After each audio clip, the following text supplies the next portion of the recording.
অনেকদিন ধরে না ভাবছি একটা খাবারের রেসিপি আপনাদের সামনে শেয়ার করব। তো আজকে সেটা বানিয়েই ফেললাম। প্রথমে আলু কুচিয়ে নিলাম, তারপর নিয়ে নিলাম পেঁয়াজ, লঙ্কা, রসুন।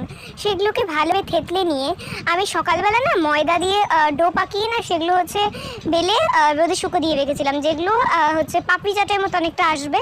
তারপরে কড়াইতে হালকা তেল দিয়ে পেঁয়াজ, মানে যেগুলো পেঁয়াজ রসুন করে রেখেছিলাম, পেঁয়াজ রসুন লঙ্কা মানে থেতলে রেখেছিলাম, আর তার সাথে তেল দিয়ে আলু দিয়ে এই যে কড়াইয়ের মধ্যে একটা মানে কি একটা তরকারির মতো বানিয়ে নিচ্ছি। আনলাম, আমি নিজেও জানি না আমি এটা কী তৈরি করছি, কিন্তু পরে যে এত টেস্টি হবে সেটা আমি নিজেও বুঝতে পারিনি। তারপরে সস দিয়ে দিলাম, তবে হালকা জল দিয়ে এটাকে তৈরি করতে লাগলাম। অনেকটা তরকারির মতো লাগছে, ওই রুটি দিয়ে খায় না চাট মতো কিছু একটা। তারপর কিন্তু একবারে কম তেলে আমি এটা ভেজে নিলাম। এই যে এটা অনেকটা পাঁপড় জাতীয় হবে, অনেকটা শক্ত হবে, মুচমুচে হবে অনেকটা। আর এই যে দেখতে পাচ্ছ আমার নতুন ডেজার্ট রেডি। এটা খেতে যে এতটা সুন্দর হয়েছে আমি আপনাদের বলে বোঝাতে পারবো না, জাস্ট লুকিং লাইক